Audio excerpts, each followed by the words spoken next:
Photo by Chairman of the Joint Chiefs of Staff CC by 2.0 In 1820, a law known as the Missouri Compromise was passed in the U.S. Congress. The law made Missouri a slave state and Maine a free state.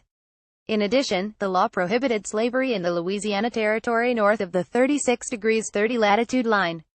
The Missouri Compromise was repealed by the Kansas-Nebraska Act in 1854. This act gave each new state the power to decide whether or not it would be a slave state via the popular vote. In turn, this decision created a situation where pro- and anti-slavery forces would flood each new state in an effort to affect the vote. 3 years later, the Supreme Court declared the Missouri Compromise unconstitutional in the Dred Scott decision. That decision ruled that Congress did not have the authority to prohibit slavery in the territories. It is also perhaps best known for the phrase in the majority opinion that stated that blacks had no rights which whites had to recognize. As almost any U.S. resident knows, the refusal by the U.S. government to end slavery once and for all resulted in the Civil War. No matter what anyone might argue, the reason the Civil War was fought was because the slave-owning states wanted to continue owning slaves. It was not about any other freedom but the freedom to enslave other human beings and trade in their flesh. Although the slavers attempted to frame their cause in moral terms, the fact is there is nothing moral about owning another human being. This fact is lost on those who support the Confederacy. That truth is immutable.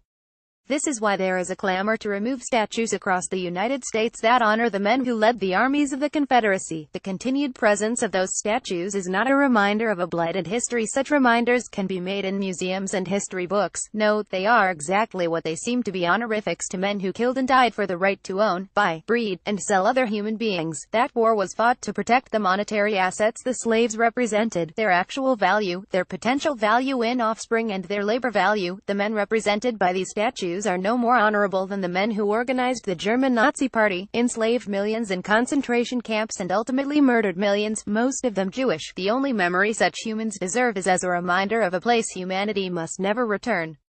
The current attempts among various extremist elements to revive the ideology of the Nazis and of U.S. slave owners is testament to the need for white supremacy to be refuted. The fact that this ideology is being defended by two of the most powerful men in Washington, D.C. is some cause for alarm. Not only has Donald Trump tweeted out veiled support of the slavers' heritage in his messages of support for Republican Ed Gillespie, Trump's chief of staff, General Kelly, recently told Fox News reporter Laura Ingraham that the reason the U.S. Civil War occurred was because there was a lack of an ability to compromise. He continued, telling Ingraham that Confederate General Robert E. Lee was an honorable man. To address the latter statement first, let me just say that even if Lee was an honorable man, the fact is that his cause, defending slavery and slavers, was not honorable in any definition of the word. It isn't honorable in hindsight, and it wasn't honorable then, a fact the growing numbers in the 19th century abolitionist movement makes clear. As to Kelly's claim that the reason for the war was an inability to compromise, I have a few questions. Exactly what does the general consider a compromise in terms of human lives and freedom? Should the anti-slavery forces have allowed more states to enslave Africans and their descendants? Should the anti-slavery forces have agreed to allow slave breeding for sale in more states? Should the anti-slavery forces insisted that all slaves be freed when they could no longer physically serve their masters? Or perhaps the anti-slavery forces should have agreed to wait 2, 3, 4 or more decades for slavery to end, thereby allowing the slavers and their politician friends a chance to reinvest their illegal holdings in livestock, gold or land. Or maybe they should just have let the slavers decide how the issue would be resolved, just like they had been doing for decades already on a related matter. A recent poll of U.S. military members acknowledged the presence of white supremacists in all branches of the military.